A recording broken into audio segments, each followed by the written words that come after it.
नहीं महामंत्री, न विदर्भ राजकुमार रुक्मी मेरी अवज्ञा कर सकता है, न स्वयं विदर्भराज भीष्मक।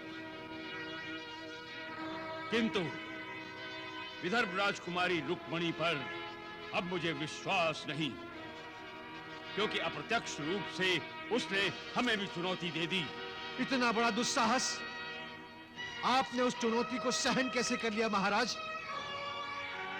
राजनीति महामंत्री, राजनीति। तुमने जो कहा था मित्र, वो सच ही कहा था, और अब मैं वही करूंगा। विवाह करूंगा रुक्मिणी से, और विवाह के पश्चात उसे ऐसी पीड़ा पहुंचाऊंगा, उसका ऐसा तिरस्कार करूंगा कि वो रोएगी, तड़पेगी, चिल्लाएगी, बिलखेगी, परंतु कोई उसे सांत्वना नहीं देगा। और मैं उसे आंसू बहाता देखकर हंसूंगा, और पल पल उसे अपने अपमान के प्रतिशोध की याद दिलाता रहूंगा। तो फिर रुकावट किस बात की है? शीघ्र ही विवाह कर लो, इससे तुम्हारी दूसरी इच्छा भी अपने आप पूरी हो जाएगी। तुम्हारा विवाह रुक्मिणी से होगा तो कृष्ण तड़पेगा, और कृष्ण को तड़पते हुए देखकर रुक्मिणी तड़पेगी। उस कृष्ण के कारण मेरे जीवन का आनंद छिन गया है मित्र। उसने मुझे जो मानसिक हानि पहुंचाई है, मैं उसका प्रतिशोध लूंगा। मैं उसे जीवित नहीं छोड़ूंगा। बस एक बार मैं रुक्मिणी से विवाह कर लूं, तो प्रतीक्षा किसकी है? केवल विवाह के शुभ मुहूर्त की मित्र।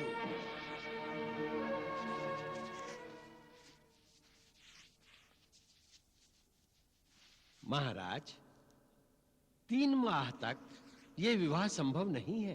क्यों? क्यों? शुभ मुहूर्त उसके पश्चात ही है युवराज। नहीं नहीं पुरोहित जी, हम अगले माह से विवाह कर देना चाहते हैं। युवराज, मेरे विचार में आप ऐसा ना ही करें तो अच्छा है। पुरोहित जी, आपके विचार में अगर अगले मास विवाह हो जाएगा तो क्या शुभ हो जाएगा? हाँ, क्या शुभ हो जाएगा? क्रोध मत कीजिए युवराज। क्रोधवश शुभ अशुभ में अंतर दिखाई नहीं देता। ज्योतिष एक सिद्ध विज्ञान है। चंद्रमा का प्रभाव जब सागर के जल पर पड़ता है तो ज्वार उठता स्पष्ट दिखाई देता है। उसी प्रकार सारी सृष्टि में ग्रहों और नक्षत्रों का प्रभाव जड़ और चेतन दोनों पर पड़ता है। आने वाले 3 मास तक राजकुमारी के ग्रह नक्षत्र सुखदायी प्रभाव नहीं डाल रहे हैं। कोई भी अपघात हो सकता है, अकारण मृत्यु समकष्ट हो सकता है।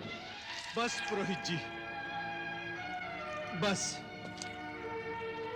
चाहे कुछ भी हो, हमें रुक्मिणी का विवाह करना है, चाहे उस पर कुछ भी क्यों न बीते, कुछ भी।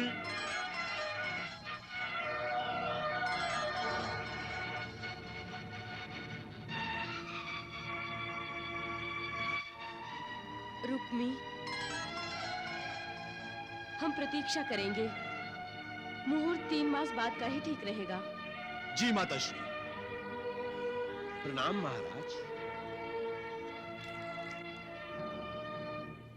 प्रणाम युवराज।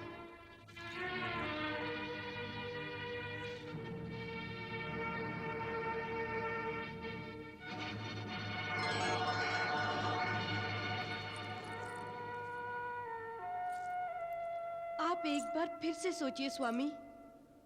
राजकुमारी रुक्मिणी यदि चेदीराज से विवाह करना नहीं चाहती तो। बस, इस विषय में निर्णय लिया जा चुका है भामिनी, और अब तुम कृष्ण के पक्ष में कोई भी बात नहीं कहोगी।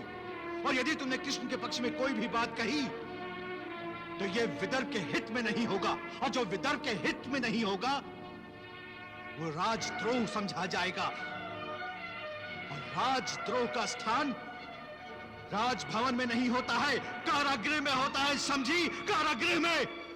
हाँ।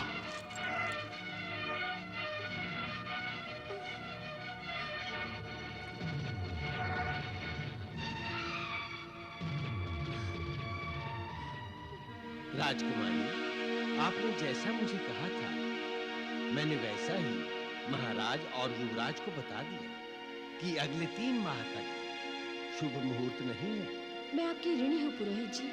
राजकुमारी, मन ही मन मैं भी आपका विवाह द्वारकाधीश से ही चाहता हूँ, परंतु युवराज रुक्मी को कब तक टाला जा सकता है? 3 माह बाद फिर कोई बहाना ढूंढना पड़ेगा आपको। पुरोहित जी, जो द्वारिकाधीश चाहेंगे वही होगा। नहीं महामंत्री, नहीं। वही होगा जो मैं चाहूंगा। युवराज रुक्मी को संदेश भेज दो। शुभ हो या अशुभ, शिशुपाल और रुक्मिणी का विवाह पहले ही मुहूर्त पर होगा। चारों ओर संकटों के बादल छा गए हैं। मुझे विवाह के लिए विवश किया जा रहा है। मेरे भ्राताश्री भी सम्राट जरासंध से मिल गए हैं। ऐसे व्यू की रचना हो रही है कि मेरी कोई सुनवाई नहीं। ऐसे में मेरा एकमात्र सहारा आप हैं। आप तो लीलाधर हैं। आप ही कोई ऐसी लीला रचाइए कि मैं इस चक्रव्यूह से निकलकर आपके पास पहुंच जाऊं, अथवा आप स्वयं कुंडिनपुर आकर मुझे ले जाइए।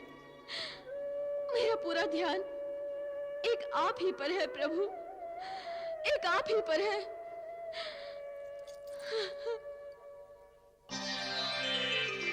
नारायण नारायण नारायण नारायण। प्रणाम त्रिदेव। शुभम भवतु। कल्याणमस्तु।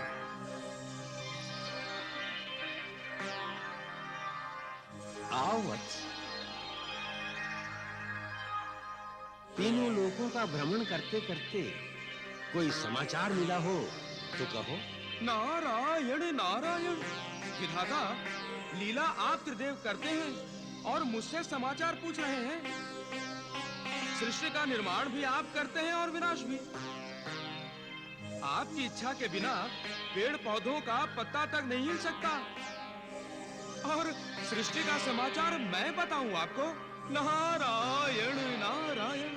देव ऋषि, कुंडिनपुर में तो गए थे ना आप? अब आपसे क्या छिपाऊं त्रिनेत्रधारी। गया तो था, किंतु देवी रुक्मिणी की व्याकुलता देख नहीं सका। प्रभु की शक्ति रूपा मनुष्य रूप धारण करते ही इतनी विवश कैसे हो गई, ये मैं देख ही नहीं सका। क्या वो ऐसे ही विवश रहेंगी विधाता?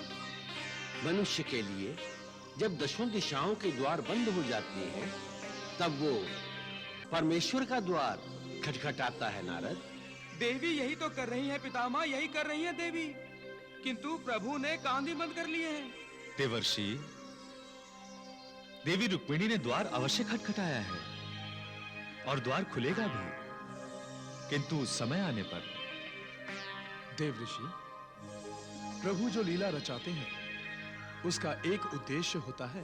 परंतु भोलेनाथ, यदि लीला रचाने में देर हो गई तो देवी रुक्मिणी का विवाह चेदीराज शिशुपाल से हो जाएगा। अभी अभी तो आपने स्वयं कहा था कि प्रभु की इच्छा के बिना पेड़ पौधों का एक पत्ता भी नहीं हिलता। फिर देवी रुक्मिणी का विवाह चेदीराज शिशुपाल से कैसे हो सकता है? देव ऋषि, ये जो लीला रचाई जा रही है, ये अनेकों का अहंकार नष्ट करने के लिए रचाई जा रही है। रुक्मिणी स्वयंवर के माध्यम से जरासंध, शिशुपाल, दंतवक्र, शल्य रुक्मिणी आदि सभी अपने आप को अजय और अमर समझने वालों को यह दर्शाया जाएगा कि वस्तुतः वो कितने बलहीन हैं। यदि वो ये समझते हैं कि वो भाग्य बदल सकते हैं, तो ये उनकी मूर्खता है। वो विधाता नहीं है। देव ऋषि, प्रभु उन्हें यह संकेत देना चाहते हैं कि जो भी विकारों का प्रतिनिधित्व करके अपने मन पर अंकुश लगाकर निराकार परमात्मा की शरण में जाता है, तो विकार उसका बाल भी बांका नहीं कर सकते। हाँ, अब समझा। नारायण नारायण नारायण नारायण।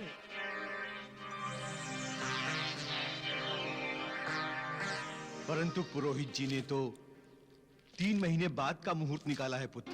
पिताश्री, सम्राट जरासंध से बड़ा कोई पुरोहित नहीं, और सम्राट जरासंध चाहते हैं कि रुक्मिणी और शिशुपाल का विवाह अति शीघ्र हो जाए।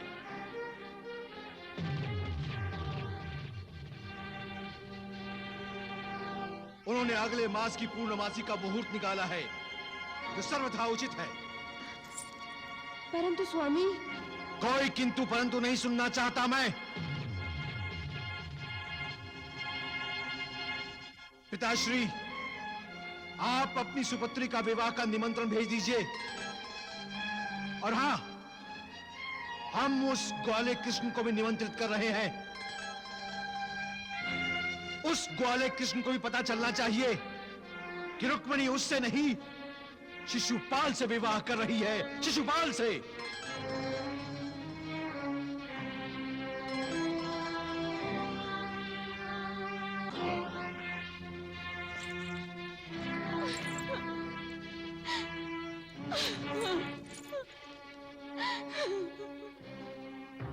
महाराज शल्य, कृष्ण को विदर्भराज रुक्मी का निमंत्रण मिलेगा तो वो कुंडिनपुर अवश्य आएगा। आएगा तो जीवित नहीं लौटेगा। हम कुंडिनपुर में ही उसका वध कर देंगे। शत्रु यदि स्वयं हमारे जाल में फंसना चाहता है तो। कैसा जाल? कौन सा जाल बिछाया है हमने कृष्ण के लिए?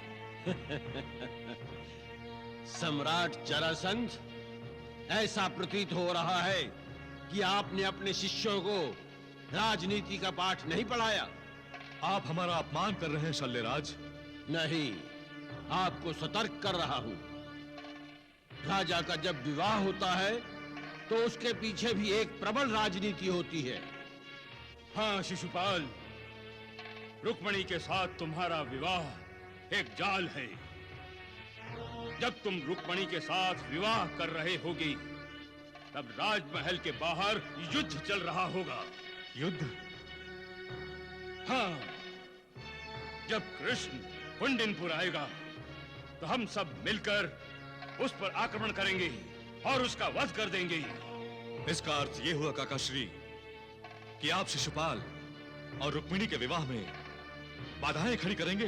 नहीं, जिस पल विवाह होगा उसी पल कृष्ण पर आक्रमण करेंगे। इसलिए करुषराज, चेदिराज, रुक्मिणी विवाह पर हम सब अपनी अपनी सेनाओं सहित जाएंगे।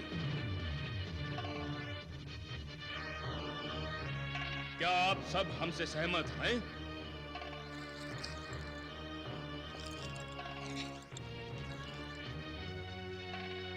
काकाश्री, मैं चेदिराज से पहले आपका पुत्र समान शिष्य हूं। आप जो भी सोचेंगे मेरे भले के लिए सोचेंगे। कृष्ण मेरा भी शत्रु है, किंतु यदि वो आपका मित्र होता तो मैं भी उसे अपना मित्र मानता। आप जो भी करेंगे काकाश्री, मैं उससे अनुग्रहित होऊंगा।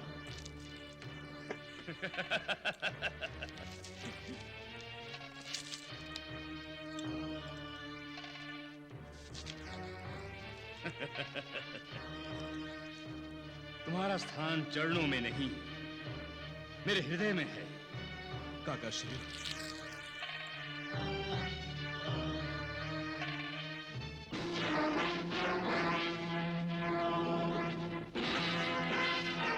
प्रणाम महाराज। प्रणाम युवराज।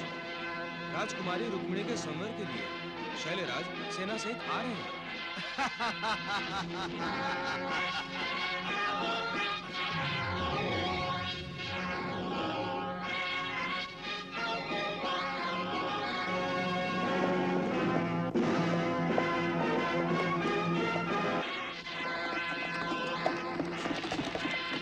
महाराज, युवराज, सम्राट जरासंध सेना सहित कुंदनपुर आ रहे हैं।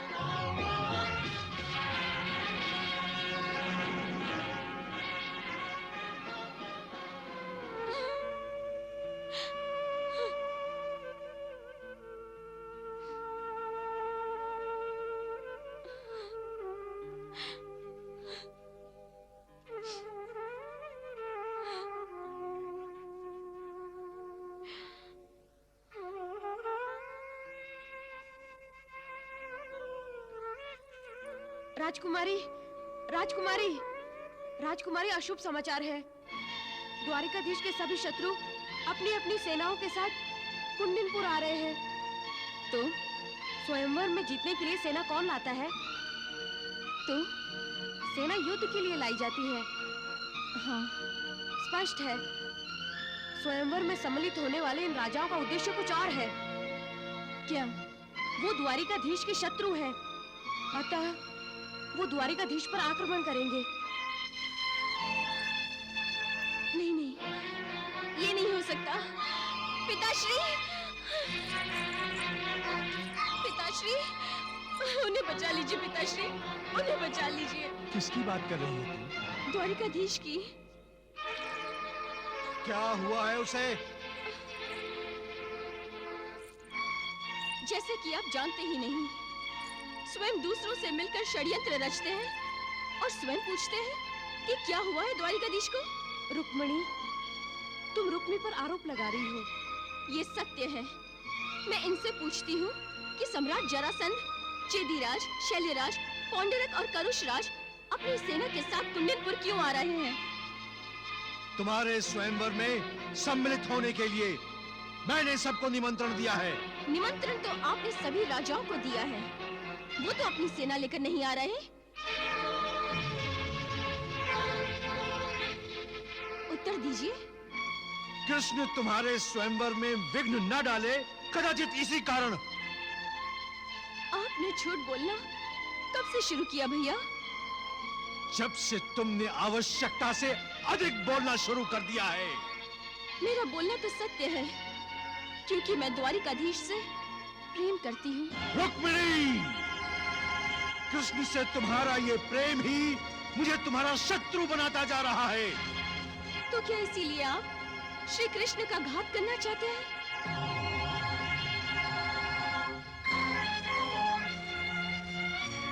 क्या रुक्मिणी जो कह रही है वो सत्य है स्वामी? कहो पुत्र, भामिनी के प्रश्न का उत्तर दो। भैया उत्तर नहीं देंगे माताश्री। मैं बताती हूँ।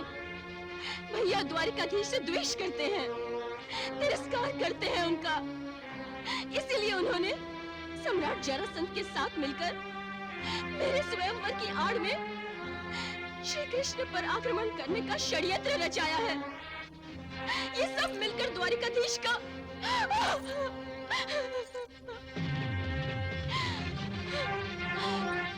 पिताश्री, आप तो महाराज हैं। आप भैया को आदेश दें कि वो द्वारिकाधीश की रक्षा करें। शत्रु की कोई रक्षा नहीं करता। परंतु द्वारिकाधीश शत्रु है हमारा वो। जो सम्राट जरासंध का शत्रु है, वो हमारा शत्रु है। यदि सम्राट जरासंध कृष्ण का विनाश करना चाहते हैं, तो हमें इससे क्या? परंतु कृष्ण का विचार भी अपने मन में लाना तुम्हारे लिए पाप है। तुम्हारा विवाह अब शिशुपाल से होने जा रहा है, शिशुपाल से। यदि तुम्हें विचार करना ही है, तो शिशुपाल का विचार करो, अन्य किसी और का नहीं। कृष्ण तुम्हारे लिए पराया है, समझी? पराया है कृष्ण तुम्हारे लिए।